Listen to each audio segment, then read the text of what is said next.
देखो यार, first part में मैंने इसको क्या कर दिया है, कंप्लीट कर दिया है। अब बचा है ये सेकेंड पार्ट, तो इसको मैं इसमें कंप्लीट कर दूंगा पूरा, ठीक है। तो चलो ठीक है, स्टार्ट करते हैं।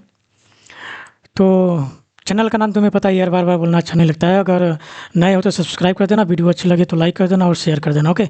सबसे पहला हमारा टॉपिक है differential length, area and volume. Differential length का मतलब क्या है, डीएल की बात हो रही है। डीएल यानी अगर कोऑर्डिनेट में जाऊंगा तो एक्स डायरेक्शन में चेंज होगा तो डी एक्स कर दूंगा, ए एक्स डायरेक्शन।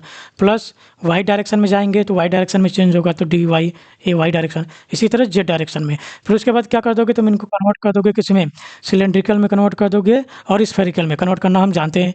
यहाँ पे क्या हो जाएगा, रो फाई जेड होता है। सिलेंड्रिकल में क्या होता है, ये सिलेंड्रिकल का है तो रो फाई जेड होता है, तो डी रो ए रो आ जाएगा। प्लस डी फाई, फाई के साथ क्या आता है, रो आता है, तो रो मैंने लिख दिया है यहाँ पर, ए फाई का एफ हो जाएगा। Plus D z, Z length है तो इसके साथ कुछ नहीं आता है, केवल डायरेक्शन आएगा जो कि होगा ए जेड। फिर उसी तरह से तुम स्फेरिकल में आओगे तो डी आर लेंथ है तो ए आर डायरेक्शन में जाएगा। आर थीटा फाई की बात कर रहा हूँ मैं। डी थीटा तुम्हारा क्या एंगल है, तो वो आर के साथ आता है, आर इंटू डी थीटा, ये मैंने लिख दिया है। इसका कॉन्सेप्ट मैंने पार्ट 1 में बता दिया था, ठीक है। फिर डी फाई तुम्हारा आर साइन थीटा के साथ आता है, ठीक है। ये कैसे आता है, ये सारी चीज़ें मैंने यहाँ पे बता दिया है। तो इस तरह से तुम इसको किस में चेंज कर सकते हो, तीनों कोऑर्डिनेट में चेंज कर सकते हो। अगर मैं डिफरेंशियल वॉल्यूम की बात करूँ तो डिफरेंशियल वॉल्यूम क्या होता है कि तीनों तीनों डायरेक्शन में चेंज होना चाहिए एक साथ। तो तीनों डायरेक्शन में एक साथ चेंज होना चाहिए। तो कार्टेशियन में अगर लूँगा तो d x d y d z हो जाएगा। अगर मैं किस में लूँगा, तुम्हारा सिलेंड्रिकल में रो फाई जेड में लूँगा तो रो फाई तो क्या हो जाएंगे, फाई अगर डी फाई लूँगा तो इसके साथ साथ रो आता है, तो रो डी फाई एक साथ आएगा। फिर डी रो का मल्टीप्लाई कर दोगे डी जेड में, ठीक है। तो rho D phi, sorry, rho D phi d Z आ जाएगा, ठीक है। उसी तरह से अगर डी वी की बात करूँ तो क्या आएगा, d r d theta d phi. चूँकि डी थीटा साथ में नहीं आता है, आर डी थीटा आता है तो आर आ गया। डी फाई साथ में अकेले नहीं आता है, ये आता है किसके साथ, आर इंटू साइन थीटा के साथ। तो मल्टीप्लाई कर दूंगा तो आर स्क्वायर साइन थीटा हो जाएगा, जो कि यहाँ पर लिखा गया है, ओके। तो ये हमारा हो गया डिफरेंशियल वॉल्यूम। अगर डिफरेंशियल एरिया या डिफरेंशियल सरफेस की मैं बात करूँ डी एस की, तो इसमें क्या होता है, सरफेस में दो चेंज होते हैं, दो पैरामीटर चेंज होगा, तीसरा पैरामीटर चेंज नहीं होता है। वो क्या होता है, कांस्टेंट होता है। और वो क्या हो जाएगा, उसके परपेंडिकुलर। जैसे मैं एक्स वाई प्लेन ले लेता हूँ तो इसके परपेंडिकुलर क्या होता है, जेड होता है। तो जो जेड होता है वही क्या होगा, नॉर्मल होगा, क्योंकि परपेंडिकुलर होता है। और जो नॉर्मल होते हैं वो कांस्टेंट होते हैं, ये चीज़ याद रखना। बाकी जो ये दोनों बचेंगे वो एक दूसरे के टेंजेंशियल हो जाते हैं, इस वजह से वो क्या हो जाते हैं, वेरिएबल। तो अगर मैं लूँ कि मैं जेड डायरेक्शन में जा रहा हूँ, ये जेड डायरेक्शन में, तो यहाँ पे मेरा जेड क्या हो गया, फिक्स हो गया, यानी जेड कांस्टेंट हो गया, जो कि नॉर्मल होगा। तो बचा क्या, डी एक्स डी वाई। अगर मैं कह रहा हूँ नहीं, मैं जेड डायरेक्शन में नहीं जा रहा हूँ, मैं जा रहा हूँ एक्स डायरेक्शन में मुझे जाना है, तो मैं क्या लूँगा, डी वाई डी जेड। फिर कह रहा हूँ नहीं, मुझे वाई डायरेक्शन में जाना है, तो मैं लूँगा डी जेड डी एक्स। यानी जिस डायरेक्शन में मुझे जाना है उसको छोड़ के मैं सबका डिफरेंशियल ले लूँगा, ठीक है, ये याद रखना। फिर ये क्या हो जाएगा, रो फाई जेड में अगर आओगे तुम, तो अगेन तुम्हें किस में, जेड डायरेक्शन में जाना है, तो तुम्हें किसका किसका करना पड़ेगा, डी रो डी फाई, क्योंकि जेड डायरेक्शन में जा रहे हो तो जेड कांस्टेंट हो जाएगा। और फाई अगेंस्ट अकेले नहीं आता है, रो के साथ आता है, तो रो का मल्टीप्लाई हो गया है, तो यहाँ पर मैंने लिख दिया है। फिर उसके बाद अगर तुम ए रो डायरेक्शन में जा रहे हो तो बचा क्या, d phi d z. Again phi अकेले नहीं आता, रो के साथ आता है, तो मैंने रो लिख दिया है, ये हो गया। अगर तुम फाई डायरेक्शन में जा रहे हो, ये फाई डायरेक्शन में, तो ये कांस्टेंट हो जाएगा। बचा क्या, तुम्हारा बचा है रो और जेड, तो डी जेड और डी रो कांस्टेंट होते हैं, दोनों लेंथ होते हैं, तो इसके साथ कुछ नहीं आता है, तो मैंने लिख दिया है। उसी तरह से स्फेरिकल में जाओगे, आर थीटा फाई में जाओगे, तो मालूम मैं क्या ले रहा हूँ, फाई को कांस्टेंट ले रहा हूँ, तो क्या हो जाएगा, D r d theta, theta अकेले नहीं आता, आर के साथ आता है, तो आर मल्टीप्लाई कर दिया हूँ। अब मान लो आर कांस्टेंट हो जाएगा तो बचेगा क्या, डी थीटा डी फाई बचा। अगेन फाई किसके साथ आता है, आर, सॉरी थीटा आर के साथ आता है, फाई आर साइन थीटा के साथ आता है, तो दोनों क्या हो जाएंगे, आर स्क्वायर साइन थीटा, तो लिखा गया है। फिर यहाँ पे अगर मैं ए थीटा को कॉमन ले लूँ, तो ए थीटा अगर क्या हो जाएगा, डायरेक्शन ले लूँ, तो ये क्या हो जाएगा, नॉर्मल हो जाएगा, कांस्टेंट बचेगा क्या मेरा, d phi d z, sorry d r d phi बचेगा, डी आर डी फाई बचेगा। डी फाई अकेले नहीं आता, आर साइन थीटा के साथ आता है, तो चीज़ यहाँ पे लिख दी गई है। ये किस, इसका ट्रिक मैं बता चुका हूँ, यहाँ पे लिखा भी गया ट्रिक, पार्ट 1 में। जो नहीं देखा है वो जाकर देख सकता है, ओके। उसका लिंक डिस्क्रिप्शन बॉक्स में दे दिया जाएगा। तो यहाँ पे हमारा ये पार्ट ख़त्म हुआ। आगे चलते हैं, ये बहुत काम की चीज़ें हैं, याद रखना। फिर उसके बाद आता है लाइन सरफेस वॉल्यूम इंटीग्रल, ठीक है। लाइन का, सरफेस का और वॉल्यूम का इंटीग्रल क्या होगा?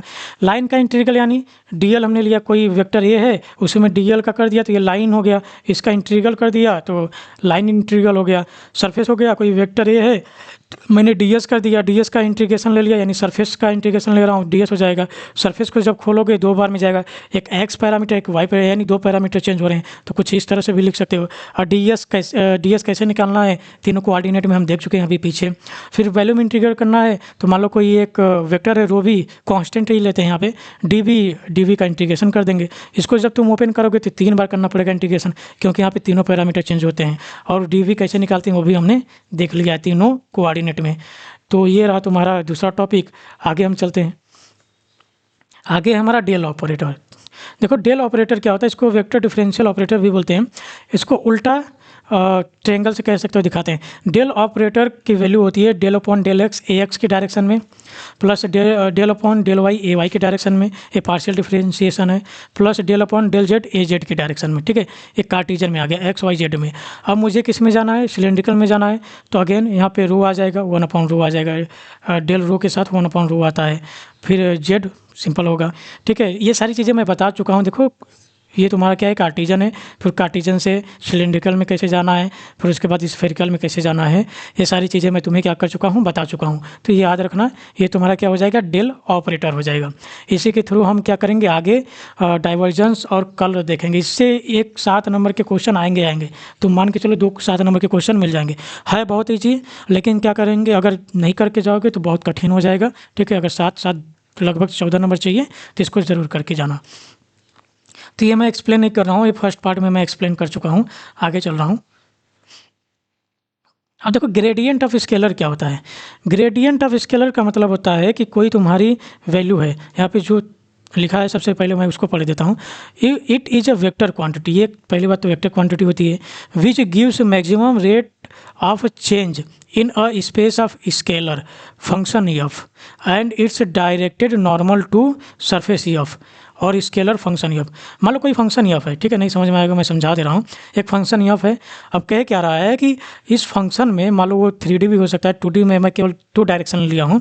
तो वो कह रहा है कि जब तुम ग्रेडियंट किसी स्केलर का लेते हो, कोई फंक्शन स्केलर है, उसका जब तुम ग्रेडियंट लेते हो तो वो बताता है कि किस डायरेक्शन में सबसे ज़्यादा चेंजेस हुए हैं। एक्स में कितना हुआ है, वाई में कितना हुआ है, अगर मैं जेड कर दूँ तो जेड में कितना डायरेक्शन चेंज हुआ है वो कौन बताता है, मैक्सिमम चेंज कितना हुआ है वो कौन बताता है, तुम्हारा ग्रेडियंट ऑफ स्केलर बताता है, ठीक है। किसी भी का ग्रेडियंट निकालना है किसी भी फंक्शन का, सिंपली डेल से उसमें क्या कर दो, डॉट प्रोडक्ट कर दो। D F upon d L ये क्या है, मैक्सिमम है। और ये ए नॉट क्या है, ये ए एन कैप क्या है, ए एन कैप नॉर्मल वेक्टर है। नॉर्मल वेक्टर क्या होता है, सरफेस के नॉर्मल होता है ए एन कैप, जो सरफेस निकाला गया फंक्शन उसके परपेंडिकुलर यानी नॉर्मल जो डायरेक्शन होगी वही हमारी ए कैप ए एन होगी या ए एन कैप होगी, ठीक है। आई होप समझ गए होगे। जब हम क्वेश्चन करेंगे और इजी हो जाएगा और मैं तुम्हें बेहतरीन तरीके से आगे समझाऊंगा। अभी ये पूरा नहीं हुआ है, अभी और तरीके से समझाऊंगा। देखो यहाँ पे कैसे आया है, देखो समझाने की कोशिश करता हूँ। यहाँ पे जैसे मैं पिछला अभी बताया मैक्सिमम चेंज जो मैं बताया हूँ, अगर मैं लेंथ के हिसाब से जाऊँ, ये क्या बता रहा है कि किसी भी वेक्टर स्पेस में मैक्सिमम चेंज बता रहा है। मैक्सिमम चेंज का मतलब केवल ये वैल्यू बता रहा है। ये कहाँ से वैल्यू आई वो मैं तुम्हें अभी दिखा रहा हूँ, ठीक है। ये मैंने तो बता दिया कि इस वैल्यू को सिंपली ऐसे निकाल सकते हो, लेकिन del F upon del L maximum value A N cap बराबर डेल अपॉन एफ, इसके बराबर कैसे वो मैं तुम्हें अगले नेक्स्ट स्लाइड में बता रहा हूँ, ठीक है। इसका मैं डेरिवेशन करा रहा हूँ, समझने की कोशिश करना। देखो जैसे मैं डी एफ की बात करूँ, कोई फंक्शन है एफ, मैं थोड़ा सा चेंज लेता हूँ डी एफ, तो किस में, एक्स में चेंज होगा, वाई में चेंज होगा, जेड में चेंज होगा, तो मैंने लिख दिया है, ठीक है। मैं एफ को क्या लिख सकता हूँ, del F upon del x into d x, ठीक है, क्योंकि चेंज लिखा गया है। और d x upon del x cut out हो जाएंगे तो तुम्हारा डेल एफ ही बचेगा जो एक्स के डायरेक्शन में चेंज बताएगा, ठीक है। तो इसको हम इस तरह से लिख सकते हैं। उसी तरह से इसको मैं del F upon del y into d y लिख सकता हूँ, ठीक है। ये देखो ये क्या बता रहा है, चेंज हो रहा है किस डायरेक्शन में, डी एक्स बता रहा है। ये बता रहा है चेंज हो रहा है किस डायरेक्शन में, वाई एक्स में। जो चेंज बता रहा है वो क्या है, कंप्लीट डिफरेंशियल है, d x d y d z. Z direction में इतना चेंज हो रहा है, डायरेक्शन क्या है, डी जेड है, तो मैंने लिख दिया है, ओके। अब आगे देखो क्या है, अब मैंने वेक्टर लगा दिया। जब वेक्टर लगा दिया तो यहाँ पे डी एक्स की जगह मैं क्या लिख दूंगा, इसको देखो मैं यहाँ पे वेक्टर में चेंज कर रहा हूँ, ये वेक्टर ही है, यहाँ पे मैं इसको चेंज कर रहा हूँ, क्या कर रहा हूँ, इसको मैं क्या कर रहा हूँ, इसको d x d y d z को मैं अलग लिख ले रहा हूँ, direction with a x A Y A z, ठीक है, ये लिख लिया।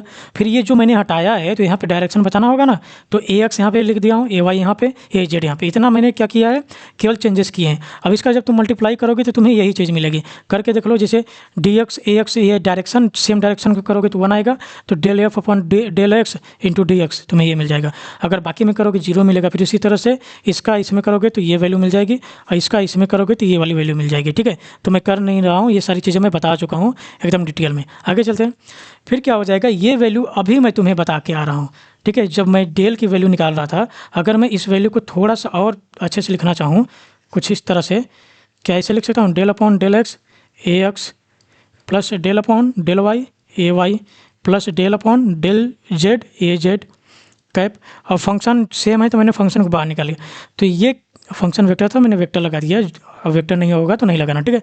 ये वैल्यू अभी मैंने तुम्हें बताया क्या है, डेल ऑपरेटर है, तो डेल ऑफ एफ आ गया कि नहीं आ गया, तो ये डेल ऑफ एफ आ गया। और ये वैल्यू मैंने अभी तुम्हें करवा के लाई है, ये क्या है, डी एल के बराबर है, तो मैंने डी एल वेक्टर लगा दिया। अब देखो ये डी एफ वेक्टर बराबर, और ये क्या आ गया है, del into f d l. अब यहाँ पे मुझे क्या चाहिए, मैक्सिमम रेट ऑफ चेंज चाहिए, तो D F upon d L मैं कर दिया हूँ, D F upon d L बराबर क्या आ गया, यही वैल्यू आ गई कि नहीं, देखो। और वही वैल्यू यहाँ पे लिखी गई है।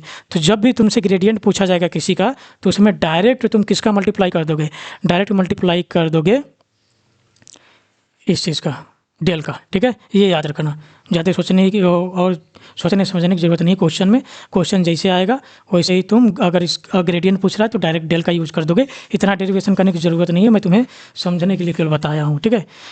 अब देखो ग्रेडियंट ऑफ स्केलर हमने निकालना तो सीख लिया कि कैसे निकालते हैं, लेकिन तीनों कार्टेशियन में हम बात करेंगे, ठीक है। अब तीनों कार्टेशियन में हम निकालेंगे कैसे, उसके लिए देखो एक फार्मूला है। फार्मूला क्या है, यहाँ पे देखो लिखा गया है। फार्मूला क्या है कि जब भी तुम ग्रेडियंट निकालोगे तो पहले के साथ 1/h1 हो जाएगा, ठीक है, दूसरे के साथ 1/h2 हो जाएगा, तीसरे के साथ 1/h3 हो जाएगा। ये सारी चीज़ें जो हैं वो तो मैंने बता चुका है, ठीक है। और यहाँ पे क्या हो जाएगा, direction A U cap, A V cap, A W cap. अब यू वी डब्ल्यू क्या हो सकते हैं, एक्स वाई जेड हो सकते हैं। यू वी डब्ल्यू क्या हो सकते हैं, एक्स वाई जेड हो सकते हैं। जैसे ए यू कैप, अगर एक्स वाई जेड में जाऊंगा तो यू की जगह मैं क्या लिखूंगा, एक्स लिखूंगा, तो यहाँ पे क्या आ जाएगा, A x cap, del F upon del x A x cap. फिर उसके बाद वी की जगह वाई लिखूंगा, तो यहाँ पे मैंने वाई लिख दिया, देखो वी की जगह वाई। फिर जेड की जगह, डब्ल्यू की जगह जेड लिखूंगा, यहाँ पे डब्ल्यू था जेड लिखूंगा। अगर मैं जा रहा हूँ किस में, सिलेंड्रिकल में, तो यू की जगह मैंने रो लिखा है तो मैंने रो लिख दिया है। फिर वी की जगह फाई तो फाई, फिर जेड की जगह जेड तो जेड ही रहेगा, डब्ल्यू की जगह सॉरी। फिर मैं स्फेरिकल में जाऊंगा तो यू की जगह आर, फिर वी की जगह थीटा, फिर उसके बाद हमने डब्ल्यू की जगह फाई लिखा है तो फाई लिख दिया है। तो ये क्या हो गया, ये वाला डायरेक्शन हमारा खत्म हो गया, यानी del F upon del u, u की जगह फिर एक्स, फिर डेल वी, फिर डेल डब्ल्यू। इस तरह से तुम चेंज कर सकते हो, ये याद करके, ठीक है। इसको मैं तुम्हें अच्छे से समझाता हूँ, देखो समझो। डेल ऑफ एफ लिखना है, डेल की वैल्यू हमें पता है, डेल की वैल्यू क्या होती है, डेल अपॉन डेल एक्स होती है, ठीक है। हम एक अलग यूनिट में लेके चल रहे हैं, तो सबसे पहले क्या करूँगा, 1/h1। h1 क्या होगा, वो अकॉर्डिंग टू हम देखेंगे तुम्हारा कौन सा कोऑर्डिनेट सिस्टम चल रहा है। तो सबसे पहले डेल एफ करूँगा, तो यहाँ एक्स की जगह नहीं, मैं कोई और यूनिट ले लेता हूँ यू, और यहाँ पे क्या हो जाएगा, यू डायरेक्शन, ठीक है, plus 1/h2 del F upon del v, ये क्या हो जाएगा, ए वी की direction, plus 1/h3 del F upon del डब्ल्यू, ये हो जाएगा ए डब्ल्यू की डायरेक्शन। अगर मुझे देखो निकालना होगा, कार्टेशियन में जाना होगा, तो H1 H2 H3 की वैल्यू 1 1 1 हो जाएगी। फिर उसी तरह से मुझे अगर सिलेंड्रिकल में जाना होगा तो H1 की वैल्यू 1, H2 की वैल्यू रो, और H3 की वैल्यू 1 हो जाएगी अगेन। फिर मुझे अगर जाना होगा तुम्हारे स्फेरिकल में, तो H1 की वैल्यू 1 हो जाएगी, R1 की H2 की वैल्यू R, और H3 की वैल्यू R साइन थीटा। तो ऐसे हम पुट कर सकते हैं H1 H2 H3 की। फिर बात आई यू वी डब्ल्यू कैसे पुट करेंगे, यू वी डब्ल्यू कैसे पुट करेंगे, जब तुम एक्स वाई जेड में जा रहे हो तो जहाँ जहाँ यू वी डब्ल्यू है एक्स वाई जेड पुट कर दो। फिर जैसे तुम सिलेंड्रिकल में जा रहे हो, जहाँ जहाँ यू वी डब्ल्यू है वहाँ पे रो फाई जेड पुट कर दो। फिर जैसे ही तुम सिलेंड्रिकल में जाते हो स्फेरिकल में, तो जहाँ जहाँ यू वी डब्ल्यू है वहाँ पे आर थीटा फाई पुट कर दो। तो इस तरह से ये फार्मूला काम करता है, ठीक है। यहाँ पे अगेन देखो, अगर इस फार्मूले को कहूँ तो तुम ना रटो तो भी चल जाएगा। क्यों? क्योंकि हम जानते हैं एक्स डायरेक्शन में ये निकालने तो हम जानते हैं। अगर मैं सिलेंड्रिकल की बात करूँ तो डी रो क्या है तुम्हारा, डी रो एक डिस्टेंस है तो अकेले आता है, लेकिन डी फाई क्या है, डी फाई अकेले नहीं आता है। ये क्या है, एंगल है, तो इसके साथ रो आता है, तो 1/रो मैंने कर दिया है। फिर यहाँ पे डी जेड क्या है, तुम्हारा डायरेक्शन है, लेंथ है, तो मैंने केवल डी जेड किया है। फिर जब मैं स्फेरिकल में आता हूँ, डी आर अगेन तुम्हारा लेंथ है, तो लेकिन थीटा क्या है, डी थीटा तुम्हारा एंगल है, थीटा डी थीटा के लिए नहीं आता है, तो आर के साथ आता है, 1/r का मल्टीप्लाई कर दिया हूँ। फिर प्लस मैंने कर दिया, और डी फाई क्या है, डेल फाई जो है अकेले नहीं आता, आर साइन थीटा के साथ आता है, तो मैंने उसका मल्टीप्लाई कर दिया 1/r साइन थीटा के साथ। तो इस तरह से भी तुम इसको यूज़ कर सकते हो, ये भी याद कर सकते हो, जो मैंने बताया वो भी याद कर सकते हो, ठीक है। तो इस पर क्वेश्चन तुम आराम से कर सकते हो। अब इसका देखो फिजिकल मैग्नीफिकेंट या फिजिकल सिग्निफिकेंट क्या हो जाएगा। फिजिकल सिग्निफिकेंट का मतलब बताता है, अभी हमने एक देख के आया है कि ये बताता है मैक्सिमम रेट ऑफ चेंज किसी भी फंक्शन का, जो कि अभी हमने निकाल के आया है, ठीक है। ये डेल ऑफ एफ अभी मैंने बताया है, मैक्सिमम रेट ऑफ चेंज जब भी क्वेश्चन में पूछेगा तो तुम क्या निकालोगे, डेल ऑफ एफ निकालोगे, ओके। और डायरेक्शन कैसे निकालना, डी एल, वो तो मैंने तुम्हें बता दिया है। आगे चलते हैं, पहला हमारा हो गया। दूसरा क्या है, डायरेक्शनल डेरिवेटिव पूछेगा, जब भी डेरिवेटिव पूछेगा तो भी तुम क्या निकालोगे, तुम डेल से ही क्या करोगे, मल्टीप्लाई करोगे, ठीक है। जैसे हम समझो मेरी बातों को, डायरेक्शनल डेरिवेटिव क्या होता है, projection of gradient along A, ठीक है। मान लो जैसे ये कि एक तुम्हारा सरफेस हो गया, ये वाला तुम्हारा सरफेस हो गया, उस पर तुम्हारा वेक्टर कोई ए इधर इस डायरेक्शन में है, और यहाँ पे तुम क्या करोगे, यहाँ पे कोई फंक्शन है फाई, वहाँ पे तुम क्या निकालोगे, डेल फाई निकालोगे, ठीक है, जो कि होगा d phi upon d l, जो कि मैक्सिमम चेंज होता है। जिस डायरेक्शन में तुम्हें कहेगा सबसे पहले उसका क्या करोगे, मैक्सिमम चेंज निकालोगे। ये निकाल लिया मैक्सिमम चेंज, जिस फंक्शन का तुम्हें कहेगा कि मैक्सिमम चेंज निकालना है, तो सबसे पहले उसका मैक्सिमम चेंज निकालोगे।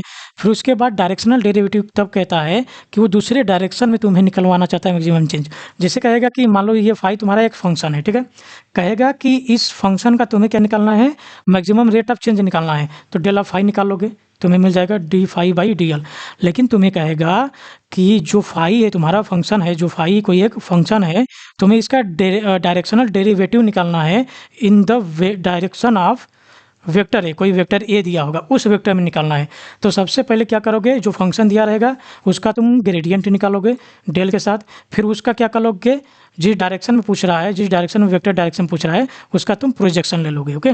तो प्रोजेक्शन जब लोगे, तो मैंने प्रोजेक्शन पढ़ाया है पार्ट 1 में, तो डेल फाई ये हमने अभी निकाला है। प्रोजेक्शन जिस डायरेक्शन में लेते हैं उसको ए कैप से मल्टीप्लाई कर देते हैं उस डायरेक्शन में, तो ए कैप क्या हो जाएगा, वेक्टर ए अपॉन ए हो जाएगा, ये मैग्नीट्यूड ऑफ ए होगा। देखो यार फर्स्ट पार्ट थोड़ा लंबा है, अगर तुम्हें वेक्टर आता है अच्छे से तो वेक्टर छोड़ दो, बस प्रोजेक्शन से स्टार्ट करो, नहीं आता है तो वेक्टर भी पढ़ो, ठीक है।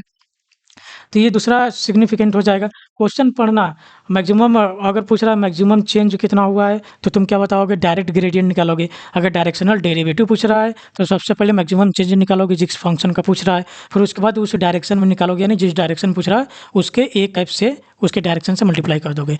तीसरा क्या है, ये हमें यूनिट नॉर्मल वेक्टर देता है। नॉर्मल का मतलब किसी भी सरफेस के क्या होगा, परपेंडिकुलर होगा कुछ इस तरह से, ठीक है, यूनिट वेक्टर देगा। तो देखो ये क्या है, डेल एफ बराबर डी एफ अपन डी एल मैक्सिमम होगा, एन यही क्या होता है, एन कैप हमारा नॉर्मल वेक्टर होता है, ठीक है, नॉर्मल वेक्टर होता है जो कि परपेंडिकुलर टू दी सरफेस होता है। तो यहाँ से अगर मैं ए एन निकालना चाहूँ तो एन क्या हो जाएगा, मैंने अभी जो निकाला है ग्रेडियंट ऑफ स्केलर, एफ का ग्रेडियंट मैंने निकाला है, और उसका मैंने क्या ले लिया है, मॉडल ले लिया है, यही ना होगा। देखो एन कैप बराबर क्या हो जाएगा, ये मैक्सिमम चेंज है, मैं यूनिट वेक्टर निकाल रहा हूँ, तो ये मैक्सिमम चेंज है। मैक्सिमम चेंज का मतलब इसका मैग्नीट्यूड लोगे, डी एफ अपन डी एल क्या हो जाएगा, मैक्सिमम चेंज का मतलब क्या होगा कि इसका मैंने मैग्नीट्यूड ले लिया और डायरेक्शन मुझे ए एन कैप दिया है, तो ए एन कैप मुझे क्या मिल जाएगा, और ये किसके बराबर है, टोटल बराबर है डेल ऑफ एफ के, ठीक है। तो यहाँ से ए एन कैप मेरा क्या हो जाएगा, del F upon mod of del f. तो जब भी तुमसे यूनिट नॉर्मल वेक्टर किसी भी सरफेस से पूछेगा, सरफेस तुम्हें दिया रहेगा, मान लो ये क्या है तुम्हारा सरफेस है, उसका सबसे पहले ग्रेडियंट निकाल लो, फिर उसके बाद क्या कर लो, उस ग्रेडियंट का मैग्नीट्यूड निकाल के डिवाइड कर दो, तो तुम्हें क्या मिल जाएगा, तुम्हें उसका मिल जाएगा नॉर्मल वेक्टर मिल जाएगा, ठीक है, नॉर्मल यूनिट वेक्टर मिल जाएगा उस सरफेस के। इसके प्रॉपर्टीज़ देख लो, प्रॉपर्टीज़ क्या है कि अगर कोई दो फंक्शन है तुम्हारे एफ और जी, ठीक है, दो फंक्शन कौन कौन है, एफ और जी हैं, और ब्रैकेट के साथ उनमें अगर इस तरह से डेल लगाना है तो आप बार बार दोनों में क्या कर सकते हो, डिस्ट्रीब्यूट कर सकते हो। मान लो यहाँ पे दो फंक्शन एफ और जी इस तरह से हैं, या कोई कांस्टेंट भी हो सकता है। तो सबसे पहले एक को कांस्टेंट रखोगे, दूसरे को लोगे, फिर प्लस दूसरे को कांस्टेंट रखोगे, पहले को रखोगे, क्योंकि ये एक तो डिफरेंशियल ही ना है यार। डिफरेंशियल में क्या करते हैं, पहले को कांस्टेंट रखा, दूसरे का डिफरेंशियल किया, प्लस दूसरे को कांस्टेंट रखा, फिर पहले को डिफरेंशियल किया, उस तरह से।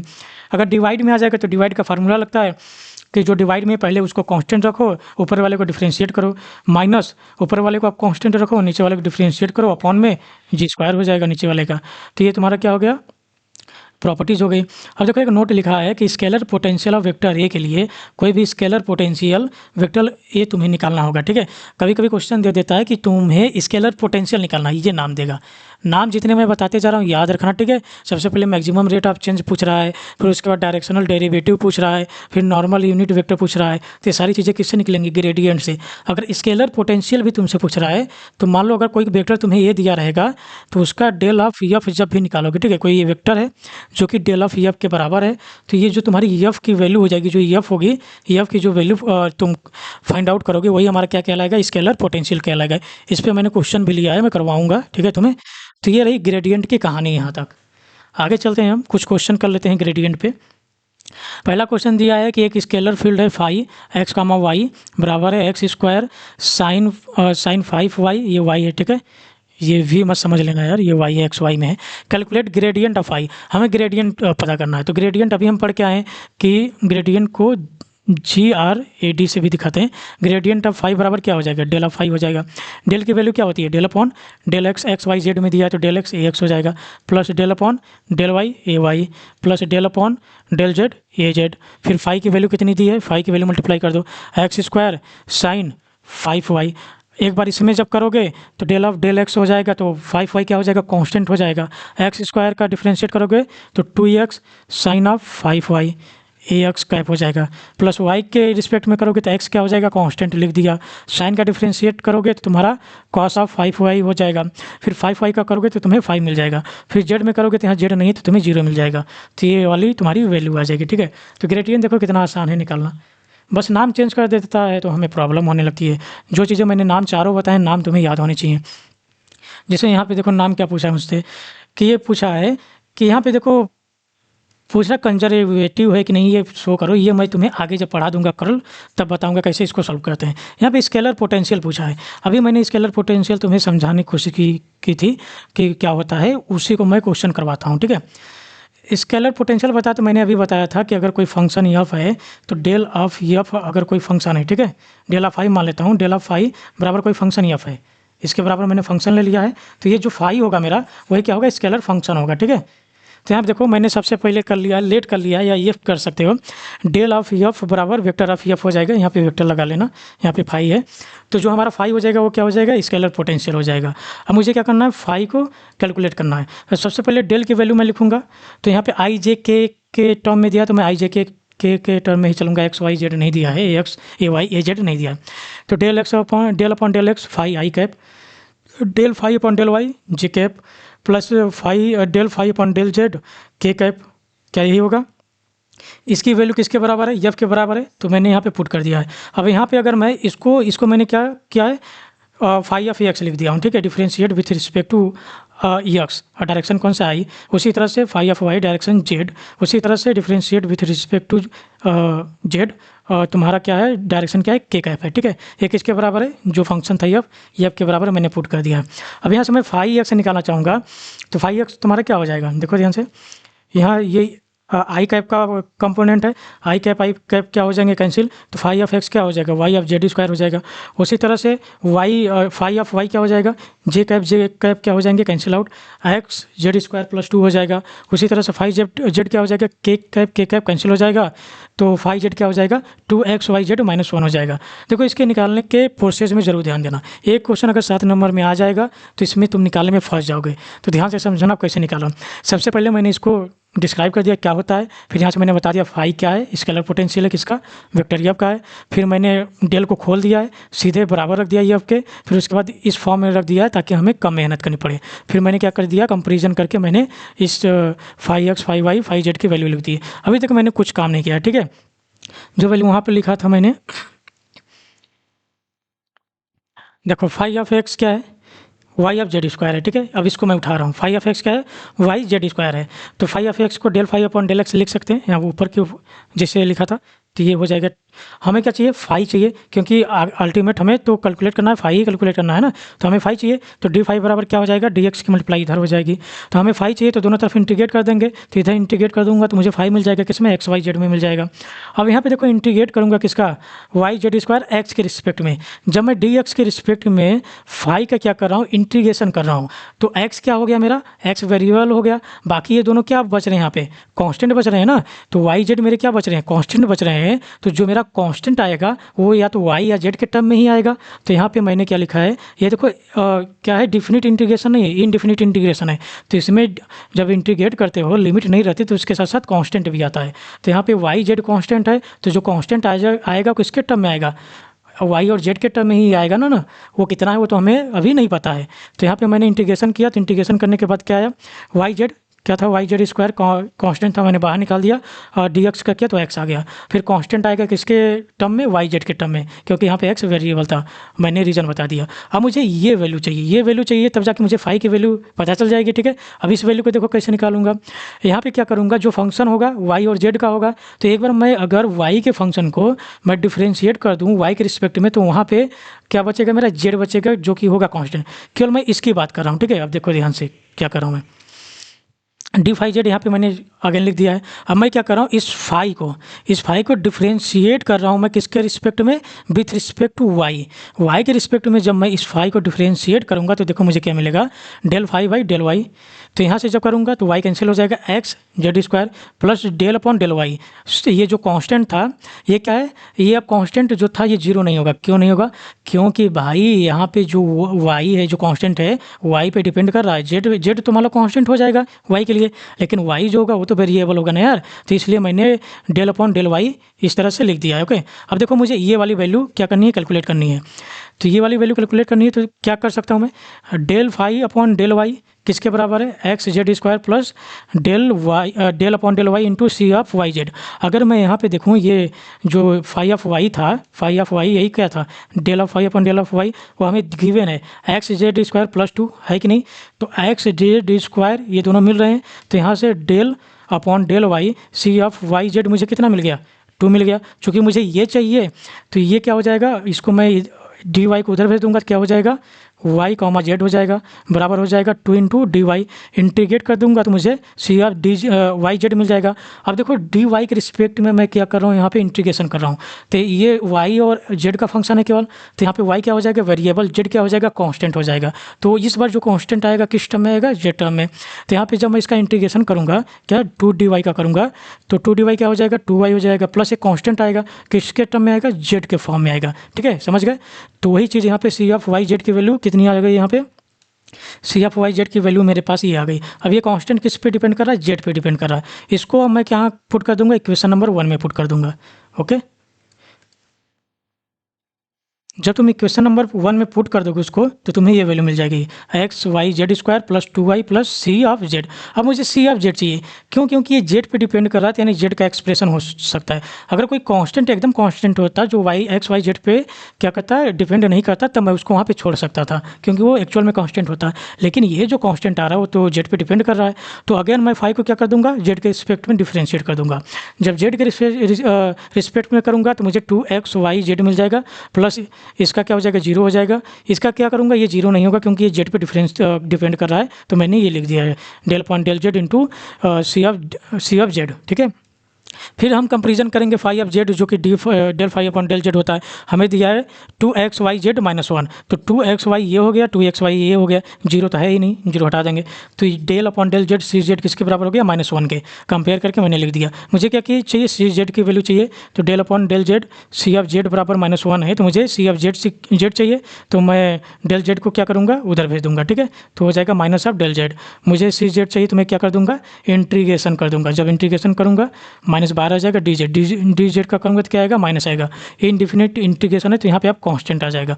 अब कोई भी ऐसा यहाँ पे वेरिएबल नहीं है जो डिपेंड कर रहा है, तो यहाँ पे हमारा आंसर क्या हो जाएगा, रुक जाएगा। तो सी जेड की वैल्यू आ जाएगी माइनस जेड प्लस सी। तो इसको हम कहाँ पे पुट कर देंगे, इक्वेशन नंबर 2 में, ये हमारा आंसर हो जाएगा। और यही हमारा फाई था जो हमें स्केलर पोटेंशियल निकालना था। तो 7 नंबर में आएगा। तो इस तरह से क्वेश्चन आएगा। जो ऊपर लगाया गया है वो भी तुम्हारा क्या है कि क्वेश्चन पेपर से लिया गया है क्वेश्चन, ठीक है। अब आगे चलते हैं। नेक्स्ट टॉपिक है हमारा divergence of vector. Divergence of vector क्या होता है, ध्यान देना। सबसे पहले इसके सिग्निफिकेंस समझें, इसकी मीनिंग क्या होती है। ये तुम्हें बताएगा कि total flux outward per unit volume कितनी है। यानी एक वॉल्यूम है, उसके आउटवर्ड में टोटल फ्लक्स पर यूनिट कितना निकल रहे हैं, पर यूनिट वॉल्यूम कितनी जा रही है, ठीक है, वो कितना दे रहा है। ऐसे क्वेश्चन में भी आ जाता है कि total flux per unit volume बताओ, आउटवर्ड फ्लक्स बताओ। तो वहाँ पे क्वेश्चन में डाइवर्जेंस ना दे के ये वर्ड यूज़ कर देता है, तो हम क्या हो जाते हैं, कन्फ्यूज हो जाते हैं। लेकिन हमें वहाँ पे क्या यूज़ करना है, डाइवर्जेंस ही करना है। देखो जैसे हमने साई क्या होता है, साई क्या है, इलेक्ट्रिक फ्लक्स है, ठीक है। इलेक्ट्रिक फ्लक्स की मैं बात करता हूँ। इलेक्ट्रिक फ्लक्स अभी हमने गॉस लॉ आगे पढ़ेंगे एमईएफटी में, वो होता है close integration of surface integration of, ये क्लोज सरफेस इंटीग्रेशन है, डी इंटू डी एस होता है। इसकी वैल्यू, इसका मतलब होता है total flux due to electric field. Electric field क्या है, डी है, डी बराबर होता है तुम्हारा एप्सिलॉन ई के बराबर होता है, ये याद रखना। यही इलेक्ट्रिक फील्ड हम निकाल लेते हैं यहाँ से। फाई एम क्या हो जाएगा, मैग्नेटिक फील्ड हो जाएगा। तो इसको हम डी की जगह बी रख सकते हैं, डी एस हो जाएगा। ये total flux due to magnetic field बता रहा है। और ए डी एस क्या बता जाएगा, यानी ये क्या हो गया, कोई भी तुम्हारा कोई वेक्टर हो गया तो total flux due to vector ही बताएगा, ठीक है। तो इस तरह से समझ सकते हो कि इसका सिग्निफिकेंस क्या होता है। अब इसको निकालते कैसे हैं, ये सारी चीज़ें हम देखेंगे यहाँ पे। सबसे पहले देख लो, क्लोज सरफेस गिव्स वॉल्यूम कैसे होता है। क्लोज सरफेस का मतलब क्या है, वॉल्यूम में कैसे इसको चेंज कर सकते हैं। डाइवर्जेंस थ्योरम क्या कहता है, डाइवर्जेंस थ्योरम जब तुम किसी एक पॉइंट में निकालते हो तो डेल ऑफ ए का मतलब क्या होता है। डेल ऑफ ए का मतलब समझने की कोशिश करना। यहाँ पे अभी हमने निकाला है, क्या है, ये तुम्हारा क्या है, टोटल फ्लक्स ड्यू टू क्या है, ये है, ठीक है। और ये क्या है तुम्हारा, डाइवर्जेंस ऑफ ए है। डाइवर्जेंस ऑफ ए वेक्टर का मतलब होता है पर यूनिट फ्लक्स की बात कर रहा है, ठीक है। डाइवर्जेंस किसकी बात कर रहा है, पर यूनिट फ्लक्स की, यानी डेल ऑफ ए, इसकी बात कर रहा है। अब इसको निकालेंगे कैसे, ये हमने टोटल फ्लक्स एरिया निकाल लिया है। टोटल फ्लक्स एरिया में अगर मैं वॉल्यूम से क्या कर दूँ, डिवाइड कर दूँ, चूँकि ये बहुत छोटी एरिया हम लेते हैं तो वॉल्यूम भी हम कितना लेंगे, बहुत छोटा, टेंस टू क्या कर देंगे, जीरो, लिमिट लगा के। तो यहाँ जब टेंस टू जीरो कर देंगे तो हमें क्या मिल जाएगा, हमें ये मिल जाएगा डेल डॉट ए की वैल्यू ये बराबर, इसके बराबर मिल जाएगी। हालांकि ये क्वेश्चन में कभी यूज नहीं होता, ठीक है, ये इसके लिखने का तरीका है, ठीक है।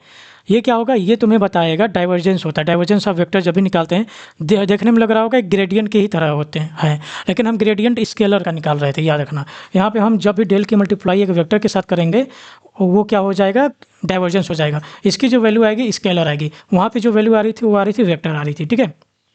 तो इसकी जब वैल्यू निकालेंगे, ये क्या है तुम्हारा, ये बताता है कि टोटल आउटवर्ड फ्लक्स क्या होता है, पर यूनिट वॉल्यूम के बराबर होता है। और टोटल फ्लक्स हमने निकाल लिया वेक्टर के थ्रू, इतना होता है, तो टोटल फ्लक्स हमने लिख दिया है। पर यूनिट वॉल्यूम से मैंने डिवाइड कर दिया है डेल वी से, और लिमिट ले लिया है del v equal tends to zero, क्योंकि ये बहुत छोटी क्वांटिटी है, ठीक है। ये जो बोल रहा हूँ मैं वही चीज़ लिखा गया है। अब यहाँ पे क्या हो जाएगा, अभी हम डाइवर्जेंस थ्योरम जब तुम पढ़ोगे, डाइवर्जेंस थ्योरम क्या कहता है, किसी भी क्लोज सरफेस इंटीग्रल को तुम चेंज कर सकते हो किसी में, वॉल्यूम इंटीग्रल में, बशर्ते जो तुम्हारा ये वेक्टर है उसमें तुम डाइवर्जेंस ले लो, ठीक है। वेक्टर का क्या ले लो, डाइवर्जेंस ले लो, उसमें चेंज हो जाएगा, तुम्हारा वैल्यू में चेंज हो जाएगा। ये बहुत इंपॉर्टेंट है, ये याद रखना। आगे चलते हैं और इस पर क्वेश्चन लगाएंगे तो और ज़्यादा डिटेल हमें समझ में आ जाएगा। अब चलो देख लेते हैं कि तीनों फॉर्मेट में कैसे होते हैं। मान लो एक वेक्टर है मेरा, एक वेक्टर है, वेक्टर क्या है, A U cap, A V cap, A W cap. तो जब भी डाइवर्जेंस निकालोगे, यहाँ पे क्या कर लोगे, पहले बड़ा ब्रैकेट लगा लोगे सिंपली। बड़ा ब्रैकेट के आगे क्या कर लोगे, 1/H1 H2 H3 लिख दोगे। और फिर जब तुम पहला टर्म लिखने जाओगे, पहला ए यू वाला, डेल अपॉन डेल यू, जब डेल अपॉन डेल यू लिखने जाओगे पहला, यानी H1 यहाँ पे आना चाहिए, तो H1 को तुम भूल जाओगे, H2 H3 का मल्टीप्लाई करोगे, अंदर करोगे, याद रखना, डेल के अंदर करोगे, फिर क्या आ जाएगा, ए यू आ जाएगा। फिर उसके बाद प्लस करोगे, फिर जब वी के रिस्पेक्ट में तुम करोगे डेल अपॉन डेल वी, तो ये यहाँ पे क्या आना चाहिए, H2 आना चाहिए, तो यहाँ से H2 क्या कर दोगे, हटा दोगे, बचेगा क्या, H1 into H3 into A V हो जाएगा, ये वाला। फिर उसके बाद डेल अपॉन डेल डब्ल्यू के रिस्पेक्ट में करोगे तो यहाँ पे क्या आना चाहिए, H3 आना चाहिए, तो H3 हटा दोगे। यानी जिस लाइन में जा रहे हो वहाँ से तुम H1 H3 को अपने हिसाब से हटाते जा रहे हो, बाकी जो बच रहे हैं उसको मल्टीप्लाई करते जा रहे हो, बाकी जो तुम्हारे कोएफिशिएंट दिए हैं, मैग्नीट्यूड दिए हैं, उनको लिखते जा रहे हो, ठीक है। इस तरह से लिखते जा रहे हो। तो ये तुम्हारा एक फार्मूला का फॉर्मेट हो गया। अब इसको जब कार्टेशियन की बारी आएगी तो कार्टेशियन में H1 H2 H3 क्या होते हैं, 1 होते हैं। तो यहाँ पे H1 H2 H3 लिखोगे 1 आएगा, तो इसका कोई मतलब ही नहीं है, हटा दिया मैंने। अब यू वी डब्ल्यू की जगह हम क्या रखेंगे, एक्स वाई जेड रखेंगे। तो यहाँ पर क्या था, यहाँ पर यू था तो यहाँ पर मैंने एक्स रख दिया, यहाँ पर यू था यहाँ पर एक्स रख दिया, यहाँ पर वी था वाई रख दिया, यहाँ पर वी था वाई रख दिया, यहाँ डब्ल्यू है तो यहाँ जेड रख दिया हूँ। तो ये मेरा कार्टेशियन का हो गया। ये याद कर लेना, नहीं तो तुम डाइवर्जेंस नहीं निकाल पाओगे और 7 नंबर से हाथ धो दोगे। ठीक है, फिर मैं बात करूँ किसमें, सिलिंड्रिकल में। तो सिलिंड्रिकल में 1/H1 H2 H3 जब निकालोगे तो H1 H2 3 क्या होते हैं, H1 1 होता है, H2 रो आता है और H3 क्या होता है, 1 होता है। तो यहाँ पे इसका मल्टीप्लाई करोगे तो 1/रो आएगा, जो कि मैंने लिख दिया है। फिर डिफ्रेंशिएट करोगे किसका, H2 इंटू H3। यहाँ पे देखो H2 इंटू H3 कितना आएगा, रो आएगा, मैंने रो लिख दिया है। फिर ए यू था, यू की जगह क्या आएगा, रो आएगा, तो ए रो अपॉन डी रो कर दिया हूँ। फिर प्लस डेल अपॉन ये वाली वैल्यू आ गई, वी वाली वैल्यू आ गई, वी की जगह ए फाई करूँगा और यहाँ पे डी फाई करूँगा। लेकिन यहाँ पे क्या करूँगा, H2 हटा दूंगा, H1 H3 करूँगा। तो H1 H3 क्या आ जाएगा, इसमें 1 आ जाएगा, तो मैंने नहीं लिखा है। प्लस डेल इंटू यहाँ पे क्या करूँगा, H3 है तो H1 इंटू H2 करूँगा, तो H1 इंटू H2 कितना आएगा, रो आएगा, तो यहाँ पे रो लिख दिया हूँ, जे और डब्ल्यू की जगह जेड आएगा तो मैंने जेड लिख दिया है। इसी तरह से स्फेरिकल में अगेन H1 H2 और यू वी डब्ल्यू की वैल्यू लिखी गई है, तो ये देख लेना, इसको मैं छोड़ रहा हूँ। ओके, काफ़ी लेंदी वीडियो हो जाएगी अगर इसी पे हम चलेंगे तो। ये वाला तुम याद कर लो, यहाँ पे ये वाला याद कर लो, समझे। इसी से तुम कर्ल भी निकालोगे, इसी से तुम डाइवर्जेंस भी निकालोगे। अगेन प्रॉपर्टीज ऑफ डाइवर्जेंस क्या हो जाएगा, देखो यार, प्रॉपर्टीज ऑफ डाइवर्जेंस पहला वाला जो बताया था वहाँ पे वही होगा, दूसरा भी ये तुम्हारा जैसे मैंने बताया था सेम वैसे ही होगा, तीसरा भी सेम होगा। ये तुम्हारा क्या है, एक कांस्टेंट टेलर है, कांस्टेंट नीचे रहेगा तो ये हो जाएगा, लेकिन कांस्टेंट को जब तुम ऊपर कर दोगे, वेक्टर नीचे कर दोगे तो ये पॉसिबल नहीं होगा। ठीक है, तो ये याद रखना। एक चीज़ डिस्ट्रीब्यूशन थ्योरम क्या होता है कि डेल ले रहे हो, ए क्रॉस बी का ले रहे हो, तो क्या हो जाएगा, डेल का एक बार क्रॉस ए के साथ करोगे, फिर जो बचा उसका डाइवर्जेंस ले लोगे, डॉट प्रोडक्ट ले लोगे, फिर इसको माइनस कर दोगे, फिर डेल का दूसरे के साथ क्रॉस प्रोडक्ट करोगे, फिर जो बचा है उसके साथ क्या ले लोगे, डॉट प्रोडक्ट ले लोगे। तो ये चीज़ें थोड़ी याद रखना, आगे काम देगा। अब यहाँ पे डाइवर्जेंस थ्योरम की बात कर लेता हूँ। डाइवर्जेंस थ्योरम क्या कहता है कि state that the total outward flux of a vector field A through the close surface S is the same as the volume integral of a divergence of A. देखो समझ में नहीं आएगा, मैं समझाता हूँ।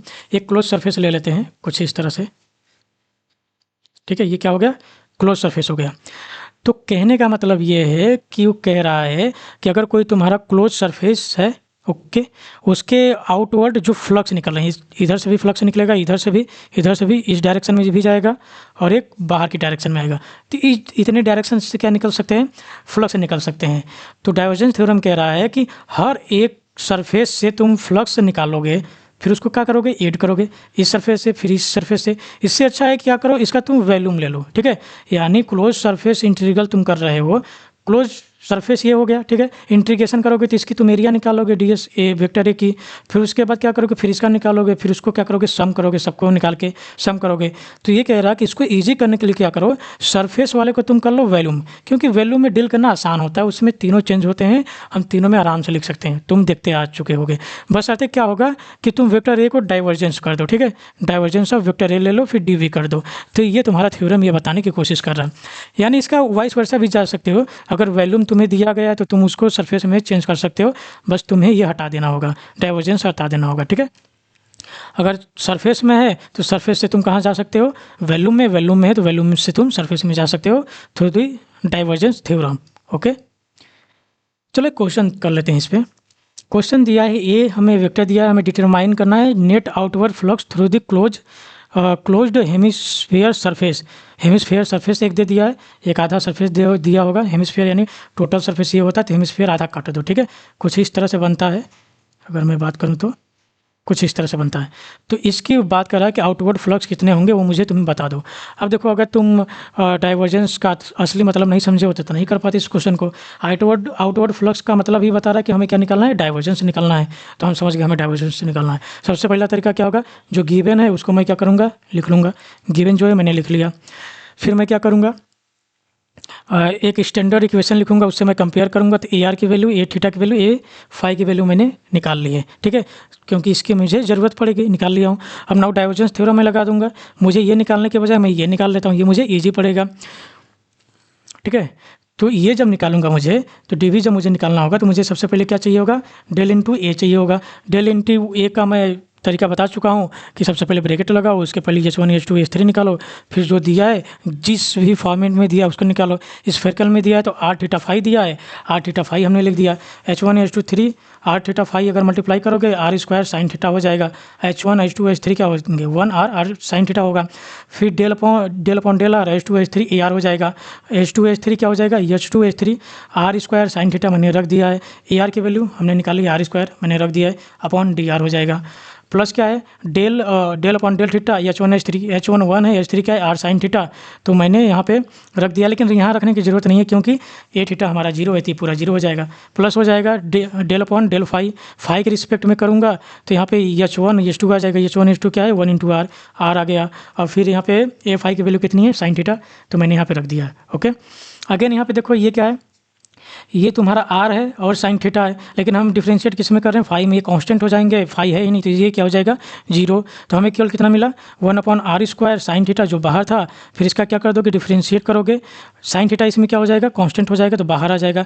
डेल अपॉन डेल आर बचा है r square into r square, r का 4 हो जाएगा। ठीक है, तो यहाँ से साइन थीटा कैंसिल हो जाएगा, 1 अपॉन आर स्क्वायर इंटू इसका डिफ्रेंशिएट करोगे तो 4 टाइम्स ऑफ आर क्यूब हो जाएगा। तो आर स्क्वायर से आर क्यूब में डिवाइड करोगे तो आर बचेगा। तो डेल डॉट ए हमें कितना मिल गया 4 आर मिल गया। ठीक है, अब यहाँ से हम क्या कर सकते हैं, अब ये फार्मूला हम लगा सकते हैं। तो चलो लगा के देखते हैं हमारा आंसर कितना आता है।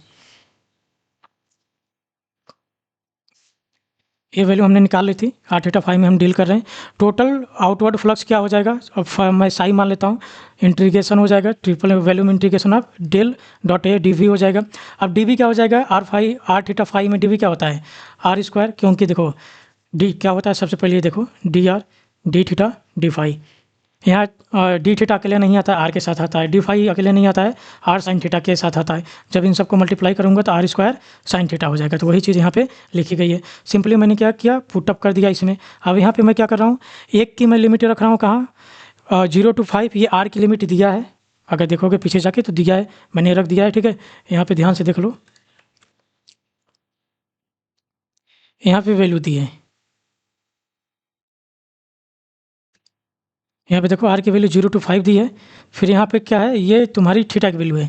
यहाँ पे तुम्हारा थीटा क्या हो जाएगा, पाई हो जाएगा। पाई बाई 2 मत कर देना हाफ समझ के, क्योंकि मैंने थीटा बताया था कि थीटा या तो यहाँ से ऐसे घूमेगा या तो यहाँ से ऐसे घूमेगा, तो वो 0 to पाई ही जा सकता है। हाफ स्फेयर में भी लोगे तो भी पाई ही आएगा। ठीक है, तो यहाँ थोड़ा मिस्टेक दिया है, यहाँ पे पाई कर लेना। 0 to पाई थीटा है और 0 to 2 पाई तुम्हारा फाई है। ये तो हमें पता भी है यार, हमें अब तक तो हमें रट्टा हो चुका है। ठीक है, तो सब वैल्यू मैंने पुट कर दी। 0 to 5 मैंने कर दिया आर की वैल्यू, 0 to पाई मैंने कर दिया थीटा की वैल्यू, 0 to 2 पाई मैंने फाई की। तो आर की जगह मैंने आर लाऊंगा 4 r cube d r, theta की जगह मैं साइन थीटा जो है साइन थीटा लाऊंगा, फाई नहीं है तो डी फाई कर दूंगा। अब इसका जब इंटीग्रेशन करूंगा तो मुझे 4 कांस्टेंट बाहर निकाल दूंगा, आर की पावर 4 अपॉन 4 हो जाएगा, लिमिट 0 to 5। फिर साइन थीटा करूँगा तो minus of cos theta 0 to pi limit हो जाएगी, और डी फाई का करूँगा फाई लिमिट 0 to 2 पाई हो जाएगी। अब यहाँ पे देखो क्या है, माइनस को मैंने यहाँ पे क्या ले लिया है, कॉमन ले लिया है। अब इसमें रखूँगा 4 से 4 कैंसिल आउट हो गया है, बचा क्या r to the power 4 upper limit 5 r की जगह 5 to the पावर 4 माइनस क्या हो जाएगा 0, क्योंकि लोअर लिमिट 0 है। फिर cos upper limit cos upper limit pi minus lower limit cos 0। फिर यहाँ पे अपर लिमिट 5 में 2 पाई, लोअर लिमिट 0 रख दिया है। अब यहाँ पे जब मैं सॉल्व करूँगा इसकी वैल्यू आएगी 625 के बाद के आस 625 आएगी। ठीक है, फिर यहाँ पे इसकी वैल्यू आती है -1, इसकी वैल्यू आती है 1, -1 क्या हो जाएंगे -2, 2 पाई हमें मिला है। जब इसमें मल्टीप्लाई हम करेंगे माइनस माइनस प्लस आ जाएगा, 1250 में हम 2 का मल्टीप्लाई करेंगे 2 पाई का, तो 2500 पाई हमें देखने को आंसर मिल जाएगा। तो ये हमारा क्या हो जाएगा, आउटवर्ड फ्लक्स हो जाएंगे। तो आउटवर्ड फ्लक्स जब भी पूछेगा हम क्या निकालेंगे, डाइवर्जेंस। और डाइवर्जेंस जब भी हमें कठिन लगे, हमें अगर तीनों दिया है, अगर मान लो आर का भी दिया है तो भी हम क्या कर सकते हैं, अगर नहीं भी दिया तो हमें पता है आर 0 to कहाँ जाता है, 0 to जहाँ तक आर होगा। ठीक है, यही जाएगा आर। और फाई कहाँ से कहाँ तक जाता है, फाई तुम्हारा 0 to 2 पाई जाता है, और थीटा तुम्हारा कहाँ 0 to पाई जाता है। तो हम ये वैल्यू रख के निकाल सकते हैं। ठीक है, तो हमेशा वैल्यू में जाया करो, वो ईजी पड़ जाएगा, डाइवर्जेंस निकालना आसान होता है। एक और क्वेश्चन है, क्वेश्चन उसी तरह है, ये क्वेश्चन पेपर में आया था अभी पिछले साल। तो ये क्वेश्चन देखो क्या कह रहा है कि एक फंक्शन तुम्हें दे दिया गया है, स्फेरिकल कोऑर्डिनेट में बता भी दिया है, नहीं दिया रहता तो भी हम यहाँ से समझ नहीं पाते, ठीक है, क्योंकि पूरा नहीं दिया है, इसलिए बता दिया है। फिर क्या है कि solve both side of divergence theorem. अब देखो यहाँ पे डायरेक्ट डाइवर्जेंस थ्योरम के दोनों साइड को सॉल्व करने के लिए बोल दिया है। अब हमें ये भी सॉल्व करना पड़ेगा और ये भी सॉल्व करना पड़ेगा। ये भी 7 नंबर में आया था और लिमिट तुम्हें आर की वैल्यू 4 दे दिया है, थीटा की वैल्यू π/4 दे दिया है, ठीक है। और रही बात फाई की, तो फाई की वैल्यू हमें पता है। तो देखो सबसे पहले जो गिवन है उसको हम लिख लेंगे। गिवन ये था, स्टैंडर्ड वैल्यू से मैं क्या करूँगा, कंपेयर करूँगा, तो ये मुझे मिल जाएगा। ओके, डाइवर्जेंस थ्योरम मैं लगा दूंगा, ये डाइवर्जेंस थ्योरम होता है। अब मुझे क्या चाहिए, ये वैल्यू सॉल्व करने के लिए मुझे ds चाहिए, क्योंकि वेक्टर ये तो मेरे पास है लेकिन ds मेरे पास नहीं है। हम किस में सॉल्व कर रहे हैं, स्फेरिकल में सॉल्व कर रहे हैं, तो क्या आ जाएगा, रो फाई जेड आ जाएगा, ठीक है। तो ds हम किस में ले रहे हैं, फाई डायरेक्शन को हम क्या ले रहे हैं, कांस्टेंट, क्योंकि फाई की जगह यहाँ पे क्या दिया है, आर की वैल्यू कांस्टेंट दे दिया है, तो हम डायरेक्शन क्या ले रहे हैं, ए फाई की ले रहे हैं। तो क्या बचेगा, d phi d z. Phi अकेले नहीं आता है, रो के साथ आता है, रो की जगह आर दिया है, तो r d phi d z और ए आर कैप हो जाएगा, ठीक है।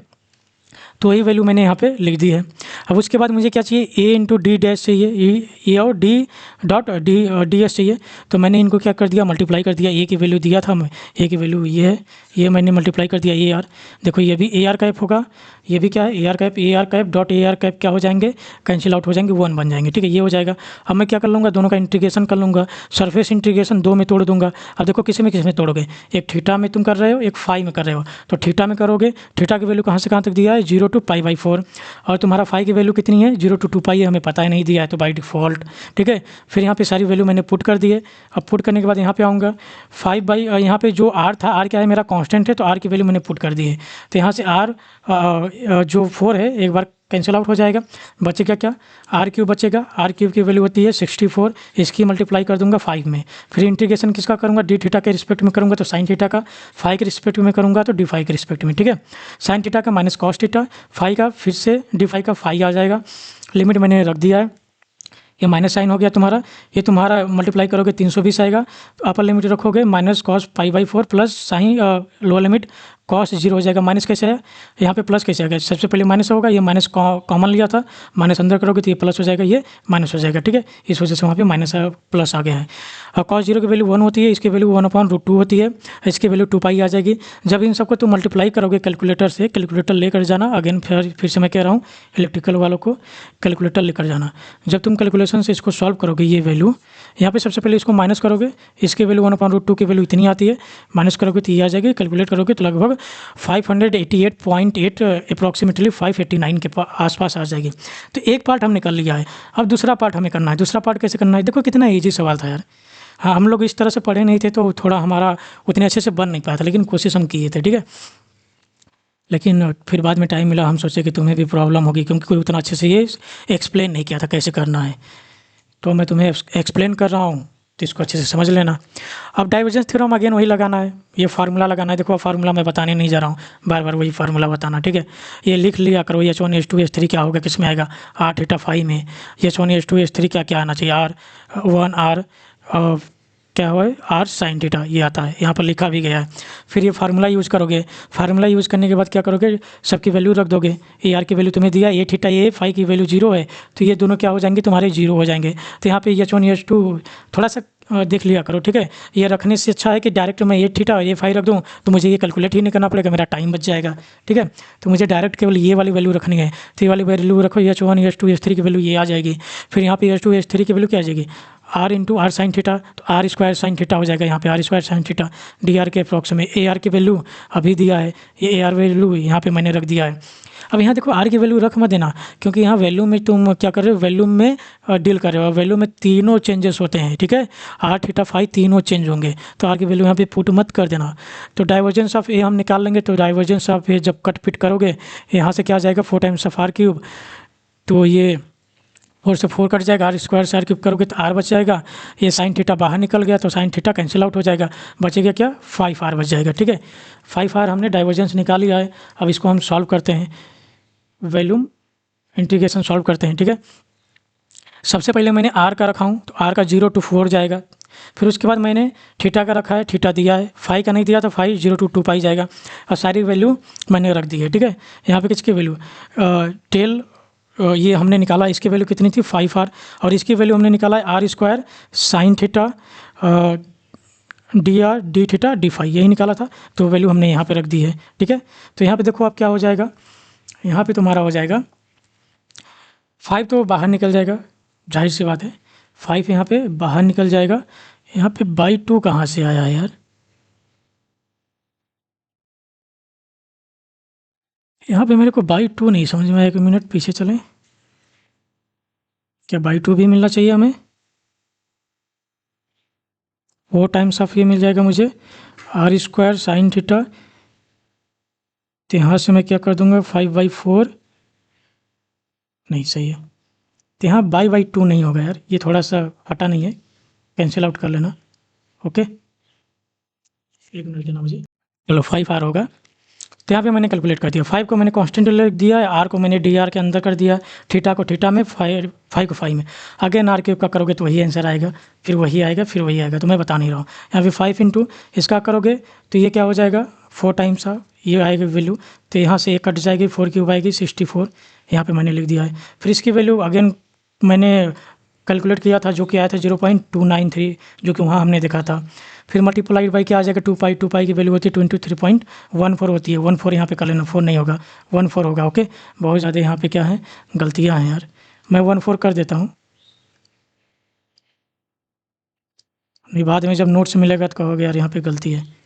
ओके चलो 14 हो गया, तो हमारे यहाँ से भी ये आंसर मिल गया। तो दोनों तरह से हमने सॉल्व किया, हमें आंसर क्या मिला, सेम मिला। तो हमारा डाइवर्जेंस थ्योरम यहाँ पे क्या होता है, कंप्लीट होता है। मैंने तुम्हें डिटेल में बताया है। अब कर्ल ऑफ वेक्टर की बात आ गई। कर्ल ऑफ वेक्टर क्या हो जाएगा, देखो कर्ल ऑफ वेक्टर जब भी निकालना है क्या करो, जो भी ग्रेडियंट तुम्हें दिया है, जो जिसका भी निकालना है, तुम क्या कर दो, डेल के साथ उसका क्रॉस प्रोडक्ट कर दो। ठीक है, जब क्रॉस प्रोडक्ट तुम कर दोगे तो तुम्हें मिल जाएगा। ये देखो ये क्या बताता है, ये हमें टोटल मोटिव फोर्स देता है per unit area. Total motive force जब भी हमें निकालना होगा ये डी से निकाल लेंगे। मैंने बताया फ्लक्स के रिस्पेक्ट में बताया था, यहाँ पे क्या हो जाएगा, ये टोटल EMF हो जाएगा। अगर फ्लक्स हटा दें को तो ठीक है, तो अगर पर यूनिट एरिया दे रहा है तो एरिया जब करोगे तो लिमिट लगाओगे डेल एस, और डेल एस टेंस टू क्या कर दोगे, 0 कर दोगे, तो यही वैल्यू यहाँ पर लिखी गई है। और ये एक्चुअली एक वेक्टर है, तो वेक्टर में एक एन कैप आ जाएगा। अब ये क्या डायरेक्शन बताएगा, अब डाउनवर्ड बताएगा, अगर इस डायरेक्शन में जा रहे हैं तो डाउनवर्ड बताएगा।